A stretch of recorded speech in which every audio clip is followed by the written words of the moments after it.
Hello everyone. आज हम class 7th और 8th में आने वाला चैप्टर मैटर, ये क्लास 9th के लिए भी, क्लास 11th के लिए भी, सब के लिए इम्पोर्टेंट है। हम आज इस चैप्टर को डिटेल से पढ़ेंगे। तो चैप्टर का नेम हमारा मैटर। What is matter?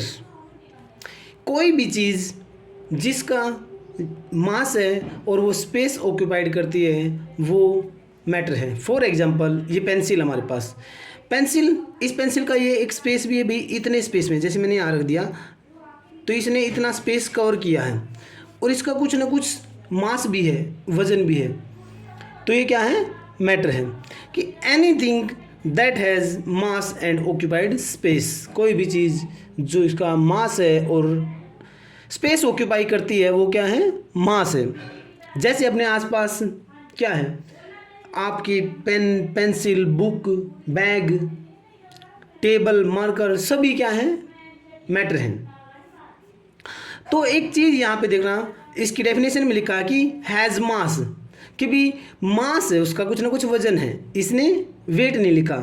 तो मास और वेट में फ़र्क होता है। मास होता है, जैसे ये पेंसिल है, इसका मास क्या है कि भी जितने अमाउंट ऑफ मटेरियल से बनी है, जितना इसका कंटेंट है, कि भी 1 ग्राम है, 2 ग्राम है, जितना इसके अंदर अमाउंट है सब्सटेंस की, ये मान लिया लकड़ी से बनी है, वो 1 ग्राम से या 2 ग्राम से बनी है। इसमें ग्रेविटी ऐड नहीं है। जब तक उसमें ग्रेविटी ऐड नहीं है तो वो उसका मास है। वेट क्या होगा? वेट जब होगा जब इसके उस मटेरियल में अगर ग्रेविटी भी ऐड हो जाए। ग्रेविटी की वैल्यू कितनी होती है? 9.8। अगर वो भी उसमें ऐड हो जाए तो वो बन जाएगा वेट। वेट क्यों नहीं लिखा? क्योंकि weight planet to planet vary करता है। जैसे यहाँ पे और मून पे, यहाँ पे जिस चीज़ का, किसी भी चीज़ का वेट है वो मून पे 1/6 हो जाएगा। जैसे यहाँ पे 60 kg है तो मून पे हो जाएगा 10 kg। तो वेट चेंज होता है। मास, इस पेंसिल का जितना मास रहेगा वो मून पे भी उतना ही रहेगा। इसलिए कि भी anything that has mass and occupied space. तो भी everything around us is made up of matter. हमारे चारों ओर जितनी भी चीज़ें हैं वो सभी की सभी क्या हैं? मैटर हैं। अब कंपोजिशन ऑफ मैटर, मैटर किन किन चीज़ों से मिलकर बना है? भाई हर मैटर एक एटम से मिलकर बना है। फॉर एग्जांपल है, मान लिया आपने चौक देखा होगा, ब्लैक बोर्ड से हम चौक पे लिखते थे। जब चौक से लिखते थे तो उसके छोटे छोटे छोटे छोटे पार्टिकल नीचे, उसके ब्लैक बोर्ड के नीचे इकट्ठे हो जाते थे। अब वो छोटे छोटे पार्टिकल हैं, उन सभी पार्टिकल को मैं इकट्ठा कर दूं, इकट्ठा करके दोबारा से मैं चौक बना दूंगा। जो मेरा चौक उन पार्टिकल से मिलके बन गया, तो चौक में क्या है? चौक एक मैटर है। और मैटर किससे मिलके बना? छोटी छोटी पार्टिकल से। वो छोटे छोटे पार्टिकल क्या है? एटम ही हैं। लाइक एटम, कि matter is made up of matter. Atom combine to form molecule. जब एटम मिलते हैं तो एक मॉलिक्यूल बनते हैं। एक मॉलिक्यूल, जैसे oxygen plus oxygen O2, oxygen का एक मॉलिक्यूल बनेगा। Constituent particle of matter are atoms and molecule. जो एक मैटर है उसके कंस्टिट्यूएंट पार्टिकल हैं, यानी कि उसमें जो पार्टिकल हैं वो एक एटम भी हो सकता है और एक मॉलिक्यूल भी हो सकता है। अब स्टेट ऑफ मैटर, हमारी मैटर की 3 स्टेट हैं, सॉलिड, लिक्विड और गैस। अब इन तीनों स्टेट को हम करेक्टराइज करके पढ़ेंगे, तीनों को यहीं पे डिफ्रेंशिएट करके पढ़ेंगे, अच्छे से समझ में आएगी। सबसे पहले हम सॉलिड, लिक्विड और गैस के पार्टिकल की अरेंजमेंट देख लेते हैं। सॉलिड के पार्टिकल, मान लीजिए सॉलिड है, लिक्विड है और थर्ड है गैस। सॉलिड, मान लीजिए कि ये बॉक्स है, ये एक सॉलिड है, ये एक लिक्विड है, इस बॉक्स के अंदर गैस है। ठीक है। जो सॉलिड हैं उसके पार्टिकल होते हैं बिल्कुल क्लोज्ड, बिल्कुल क्लोज्ड होते हैं उसके पार्टिकल। क्रिस्टलाइन सॉलिड बोला जाता है इसको, क्लोज्ड पैक्ड होते हैं। सॉलिड के पार्टिकल क्लोज्ड पैक्ड होते हैं। लिक्विड के पार्टिकल, इनमें थोड़ा सा गैप होता है, ये लूजली पैक्ड होते हैं। और जो गैस के पार्टिकल हमारे वो क्या होते हैं? वेरी लूजली पैक्ड, दूर दूर होते हैं या फिर फार अपार्ट ठीक है, एक दूसरे से क्या होते हैं, ज़्यादा दूर होते हैं। अब इसी स्ट्रक्चर पे बेस पे हम इसके जो प्रॉपर्टी हैं उनको पढ़ेंगे। सबसे पहली प्रॉपर्टी हम लेते हैं, सबसे पहली प्रॉपर्टी हम लेते हैं स्पेस की, कि जो ये पार्टिकल है इनके बीच में स्पेस क्या है, इंटरमोलिकुलर स्पेस बोलते हैं उसको। तो सॉलिड के पार्टिकल में क्या देखा आपने, सॉलिड के जो ये पार्टिकल हैं उनके बीच में स्पेस बिल्कुल भी नहीं है, स्पेस नहीं है, तो क्या लिखेंगे, नेग्लेजिबल, नेग्लेजिबल मिनिमम, ठीक है, या फिर नेग्लेजिबल बोलते हैं। लिक्विड में क्या है, थोड़ा बहुत स्पेस है, तो इसको लिखेंगे स्पेस, इसको लिख देंगे हम नेग्लेजिबल। एक बार लिक्विड से पहले हम गैस को देखते हैं। गैस में क्या है, स्पेस मैक्सिमम है, मैक्सिमम स्पेस है। अब इसमें सॉलिड में क्या है, बिल्कुल ही कम स्पेस है, ना के बराबर है, और इसमें क्या है, मैक्सिमम है। अब लिक्विड की बात करूं तो मैं, सॉलिड से थोड़ा सा ज़्यादा स्पेस है लेकिन गैस से कम है। अगर ऐसे में कोई चीज़ किसी से थोड़ी ज़्यादा और किसी से कम है तो उसको बोल देते हैं मॉडरेट। क्या बोलते हैं, मॉडरेट। कि भी जो लिक्विड के पार्टिकल का जो स्पेस है वो गैस से थोड़ा सा ज़्यादा है, वो सॉलिड से ज़्यादा है और गैस से कम है स्पेस। नंबर 2। अच्छा, पहले इनकी हम एक बार शेप की बात कर लेते हैं। जो सॉलिड है उसकी शेप है, जैसे एक सॉलिड है, ए पेंसिल है, पेंसिल की शेप क्या है, फिक्स है, चाहे मैं उसको यहाँ रखूँ चाहे बैग में रखूँ, ये शेप फिक्स रहेगी। लिक्विड है, लिक्विड की शेप कैसी होती है, मान लिया एक हमारे पास क्या है, 1 लीटर पानी है, हमारे पास 1 लीटर पानी है, मैं उस पानी को एक बोतल में डालता हूँ तो उसने बोतल की शेप ले ली। उसी पानी को मैं एक जार के अंदर डालता हूँ तो उसने उस जार की शेप ले ली। उसी पानी को मैं अगर डस्टबिन में डालूँ तो डस्टबिन की शेप ले लेगा, उसी को मैं अगर बाल्टी में डालूँ तो बाल्टी की शेप ले लेगा। तो लिक्विड की शेप फिक्स नहीं है, नॉट फिक्स। गैस अब गैस का भी आपको पता है, एक इतने बड़े रूम में भी मान लिया 100 ग्राम गैस इतने बड़े रूम में भी फैल जाती है, और उसी 100 ग्राम गैस को मैं सिलेंडर में भी भर सकता हूँ, उसी को आपको पता परफ्यूम के कंटेनर में भी आ सकती है। तो इसकी भी शेप फिक्स नहीं है। अब 3rd नंबर पे हमारा शेप की बात कर ली हमने, अब करेंगे वॉल्यूम की बात।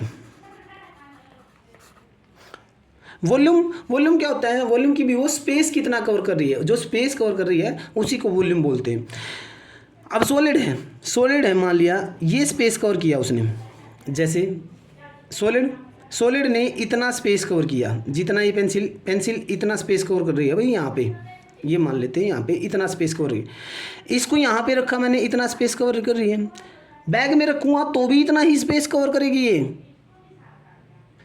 अगर मैं इसको ज्योमेट्री में रख दूंगा तो भी इतना ही स्पेस कवर करेगी। तो इसका मतलब इसकी वॉल्यूम क्या है, फिक्स है।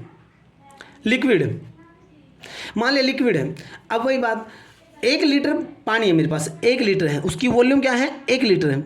उसको मैं बोतल में डालूँ तो वो 1 लीटर ही रहेगा, उसको डस्टबिन में डाल दिया तो वो 1 लीटर ही रहेगा। यूँ तो नहीं है नहीं कि बोतल में वो 1 लीटर था और डस्टबिन में डालने के बाद 5 लीटर बन गया, नहीं, 1 लीटर पानी आप उसको कहीं भी रखो, किसी भी जार में रखो, वो 1 लीटर ही रहेगा। तो वॉल्यूम क्या है, लिक्विड की वॉल्यूम फिक्स है। लेकिन जो गैस है, गैस की वॉल्यूम भी फिक्स नहीं है। जैसे मान लिया एक बड़ा सा रूम है, ये रूम है, मान लिया जिस रूम में आप बैठे हैं, इस रूम में हर जगह गैस है, क्या बताओ वो गैस 100 ग्राम है, 200 ग्राम है। तो मान लिया वो जितनी भी गैस है, उस 100 ग्राम गैस को मैं एक किस में, सिलेंडर में भर सकता हूँ।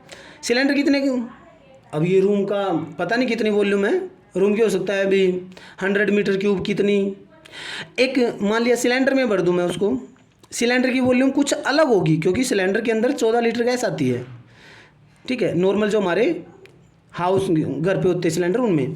तो उसके अंदर अगर मैं 100 ग्राम ही गैस को डालूंगा तो बेटा वो 100 ग्राम गैस पूरे के पूरे सिलेंडर में फैल जाएगी, क्योंकि वो उसके पार्टिकल तो फ्री मूव करते हैं। और उसी को मैं छोटे से परफ्यूम में 100 ग्राम गैस को डालूंगा तो परफ्यूम के अंदर भी फैल जाएगी। लेकिन परफ्यूम की वॉल्यूम कुछ और है, सिलेंडर की कुछ और है, सिलेंडर उससे बड़ा है, रूम उससे भी बड़ा है। हर जगह वो पूरा स्पेस कवर कर रही है, पूरा स्पेस कवर कर रही है हर बार। वो रूम में भी पूरे में फैल रही है, सिलेंडर में भी पूरे में फैल रही है, और वो परफ्यूम में भी पूरे में फैल रही है। तो उसकी वॉल्यूम फिक्स नहीं है कि भी हाँ उसने इतना ही स्पेस कवर करना है, नहीं, क्योंकि इसके जो पार्टिकल है वो फ्री मूव करते हैं, इसलिए इसकी वॉल्यूम है वो भी फिक्स नहीं है। अब जो हमारा 4th नंबर है, अब मैं इनके अरेंजमेंट की बात कर लेता हूँ। अरेंजमेंट ऑफ पार्टिकल, इनके पार्टिकल का अरेंजमेंट क्या है। अरेंजमेंट की बात करते हैं तो जो सॉलिड है, सॉलिड के पार्टिकल कैसे हैं, बिल्कुल क्लोज्ड पैक्ड हैं, एक दूसरे के साथ बिल्कुल चिपके हुए हैं, क्लोज पैक्ड। तो क्या लिखेंगे, क्लोजली पैक्ड।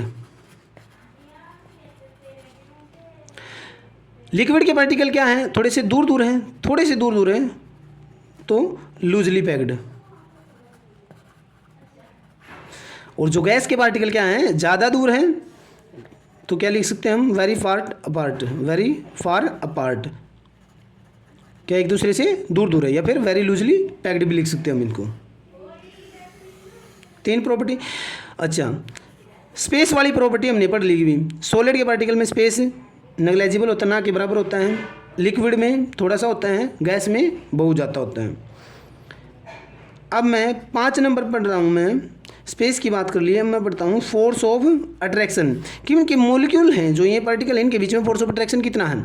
देखो, सॉलिड के पार्टिकल हैं, एक दूसरे से चिपके हुए हैं, बिल्कुल चिपके हुए हैं, तो यहाँ पे क्या है, फोर्स ऑफ अट्रैक्शन ज़्यादा। अब जैसे ये पेंसिल है भाई, पेंसिल के अंदर छोटे छोटे पार्टिकल से मिलके तो बनी है ना पेंसिल, तो इसके अंदर जो पार्टिकल हैं उनके बीच में फोर्स ऑफ अट्रैक्शन कैसा है, मैं इसको तोड़ने की कोशिश करूँ, नहीं टूटेगी, तो इसका मतलब फोर्स ऑफ अट्रैक्शन ज़्यादा है उनके बीच में, तो फोर्स ऑफ अट्रैक्शन क्या है, मैक्सिमम। अब गैस के पार्टिकल की बात करते हैं, पहले हम गैस के पार्टिकल की बात करते हैं। गैस के पार्टिकल हैं, आपको पता है गैस के पार्टिकल तो फ्री मूव करते हैं, दूर दूर होते हैं, वो दूर दूर हैं, बहुत ज़्यादा दूर दूर है, तो उनके बीच में फोर्स ऑफ अट्रैक्शन भी कम है, फोर्स ऑफ अट्रैक्शन क्या है, मिनिमम है। अब जो लिक्विड है, लिक्विड के पार्टिकल के बीच में अगर देखा जाए फोर्स ऑफ अट्रैक्शन कैसा है, फोर्स ऑफ अट्रैक्शन कम है, तभी तो फ्लो कर पाता है, तभी तो बह पाता है। लेकिन यहाँ पे क्या देखना होगा, हमें कंपैरिजन करना होगा कि लिक्विड के पार्टिकल हैं उनके बीच में जो फोर्स ऑफ अट्रैक्शन है वो सॉलिड से थोड़ा सा कम है, लेकिन गैस से थोड़ा सा ज़्यादा है, तो इसको क्या लिखेंगे, मॉडरेट लिखेंगे इसको। नंबर 6 है हमारा कंप्रेसिबिलिटी।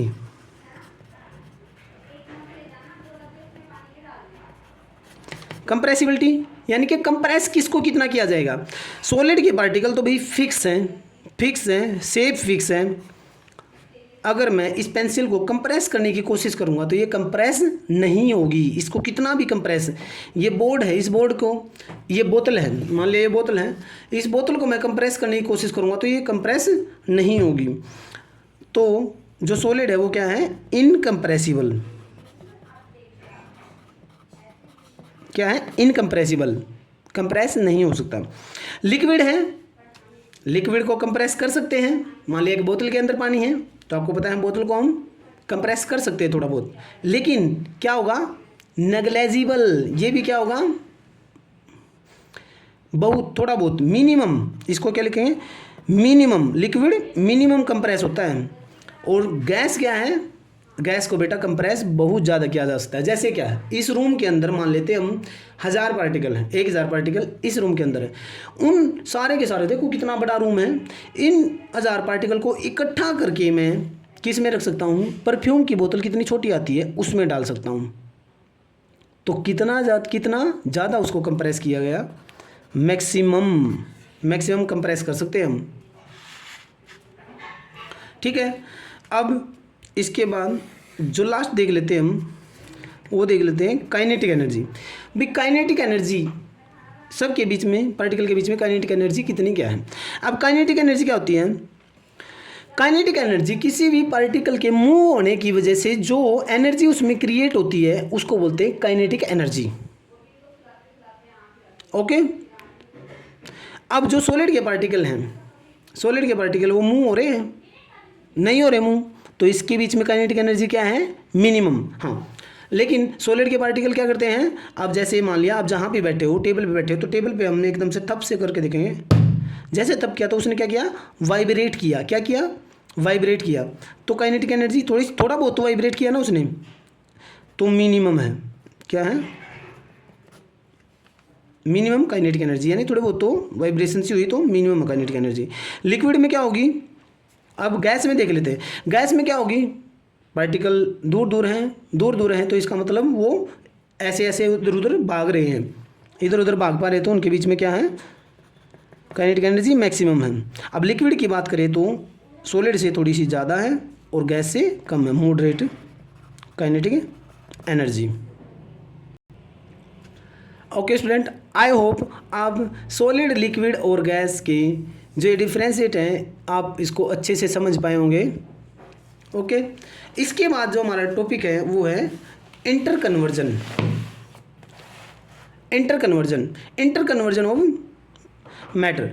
ठीक है भाई, जो मैटर की स्टेट है तीनों की तीनों, इनका इंटर कन्वर्जन पढ़ना है कि भी एक स्टेट से दूसरी स्टेट में कैसे वो कन्वर्ट होगी, एक स्टेट से दूसरी स्टेट कैसे कन्वर्ट होगी और उसको क्या बोला जाएगा। सबसे पहले हमारी सॉलिड टू लिक्विड, सॉलिड से लिक्विड में कन्वर्ट होना। सॉलिड से लिक्विड कैसे कन्वर्ट होगी, फॉर एग्जाम्पल बर्फ़ है वो कपिंग लेगी जब बर्फ़ को हीट कर दिया जाएगा। जैसे ही बर्फ़ के पार्टिकल को हीट करने के बाद क्या होगा, उसमें काइनेटिक एनर्जी बढ़ेगी तो थोड़ा सा क्या होगा, जो सॉलिड के आइस के पार्टिकल है वो क्या करेंगे, हिलना स्टार्ट होंगे तो वो धीरे धीरे क्या होंगे, मेल्ट होना स्टार्ट हो जाएंगे और वो लिक्विड में चेंज हो जाएंगे। और इसको बोलते हैं हम solid to liquid interconversion को बोलते हैं melting. Example, ice change into water. दूसरा हमारा लिक्विड टू सॉलिड। ये डायग्राम है, ये इंपॉर्टेंट डायग्राम है, इसको आपको देख लेना चाहिए कि सॉलिड से लिक्विड के चेंज होने को मेल्टिंग बोलते हैं। लिक्विड से सॉलिड कब होगा, जब उसको फ्रीज किया जाएगा।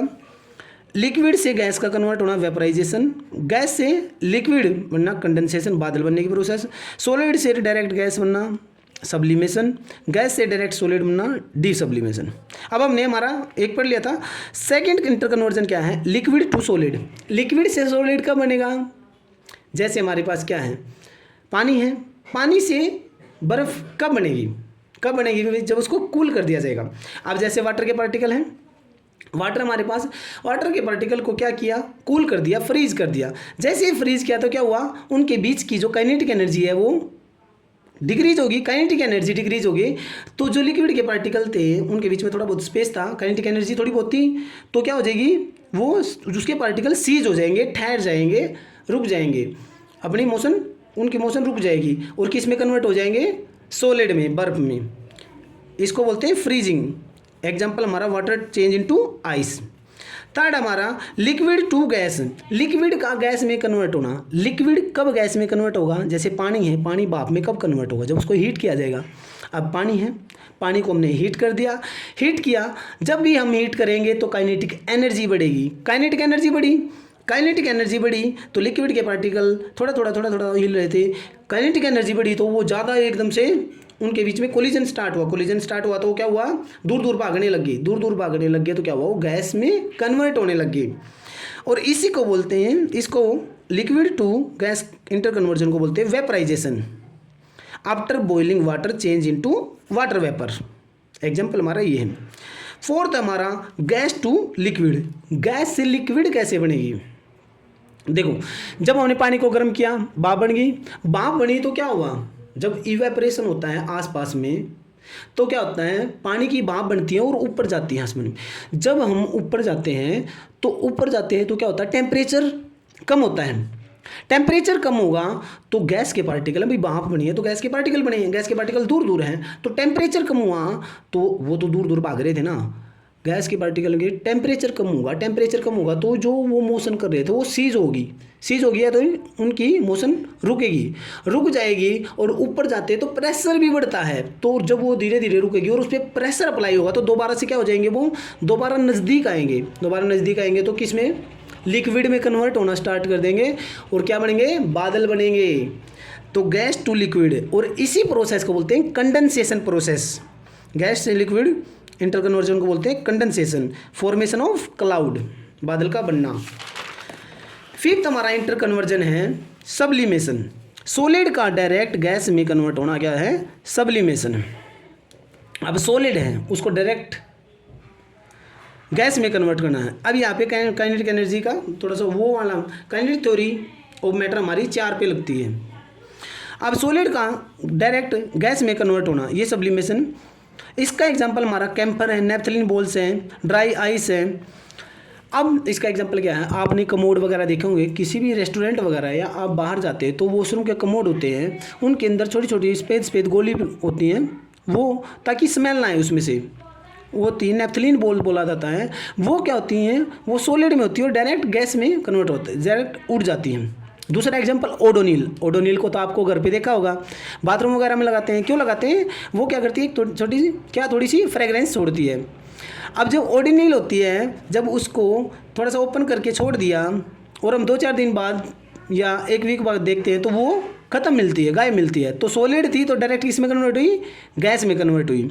तो सॉलिड का डायरेक्ट गैस में कन्वर्ट होना क्या है, सब्लिमेशन है। ओके, 6th नंबर हमारा गैस टू सॉलिड। गैस का डायरेक्ट सॉलिड में कन्वर्ट होना डिपोजिशन या डी सब्लिमेशन। इसका एग्जांपल हमारा स्नो फॉर्मेशन या फिर आयोडीन वेपर। स्नो फॉर्मेशन, जो ये बर्फबारी होती है, स्नो के बादल बनते हैं, वो इसी प्रोसेस से बनते हैं, डी सब्लिमेशन से। ओके स्टूडेंट, अब हमारा है कंपोजिशन ऑफ मैटर। मैटर की कंपोजिशन आगे हम यही पढ़ेंगे थोड़ा सा डिटेल में, कि मैटर है वो एलिमेंट से मिलके बना है। Matter is composed of elements या फिर एटम। एटम, एलिमेंट के अंदर एटम ही होते हैं ना, एलिमेंट से मिलके बना है। अब एलिमेंट क्या होते हैं, व्हाट इज एलिमेंट? एलिमेंट क्या है, substance that can not be simple in split into simpler substance. हम 7th के अकॉर्डिंग एलिमेंट की डेफिनेशन देखेंगे तो 7th के अकॉर्डिंग एलिमेंट की डेफिनेशन है कि भी एक ऐसा सब्सटेंस जिसको और ज़्यादा सिंपल सब्सटेंस में नहीं तोड़ सकते, वो क्या है, एलिमेंट है हमारा। फॉर एग्जाम्पल जैसे हाइड्रोजन, नाइट्रोजन, सल्फर, ये पहले ही इतने छोटे हैं, पहले ही इतने सिंपल हैं, कह रहे हैं कि इनको और ज़्यादा नहीं तोड़ा जा सकता, इन्हें केमिकल रिएक्शन, तो वो हमारे क्या है, एलिमेंट है। ठीक है।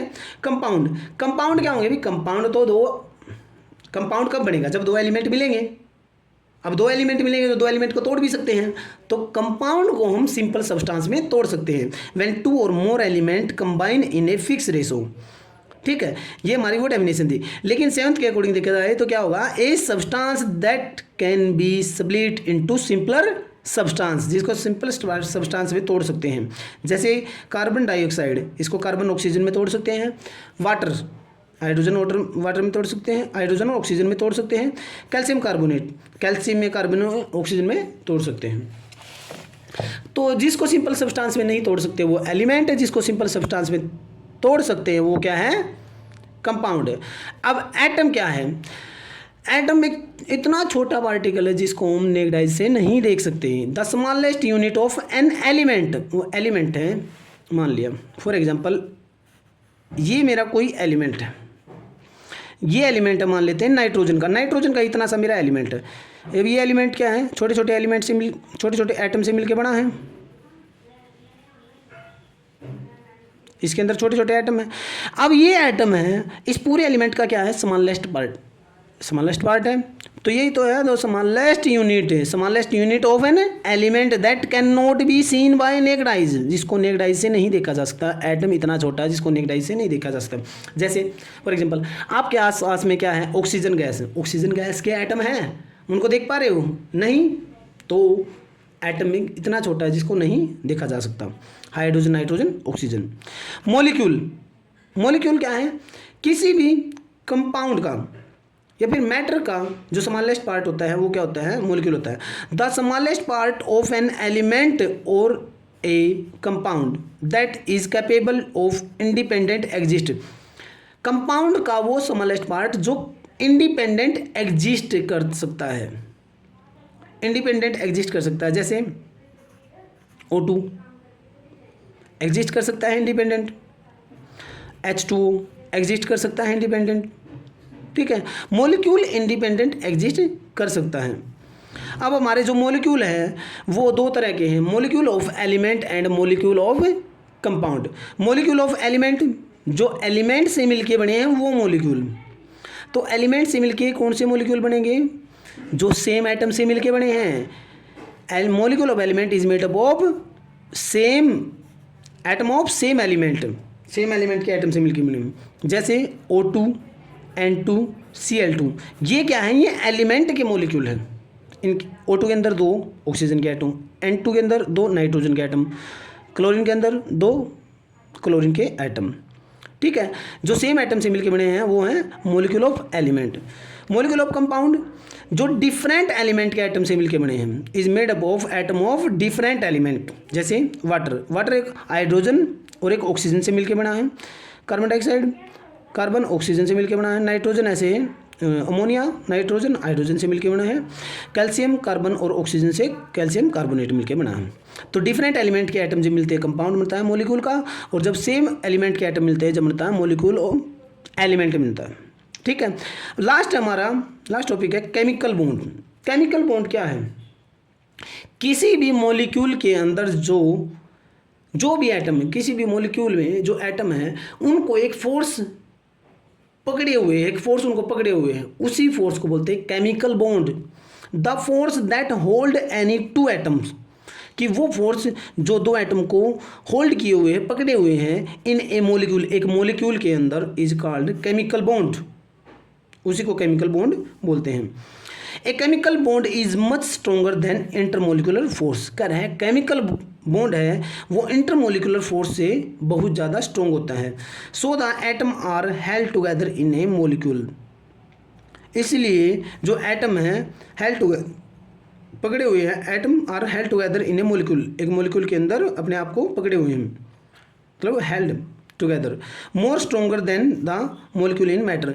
एक मॉलिक्यूल मैटर के मॉलिक्यूल की बजाय जो मॉलिक्यूल ऑफ एटम हैं वो ज़्यादा स्ट्रोंगर होते हैं, उनके बीच में फोर्स ऑफ अट्रैक्शन ज़्यादा स्ट्रोंग होता है। ओके स्टूडेंट, तो ये था हमारा chapter matter. Thanks for watching video.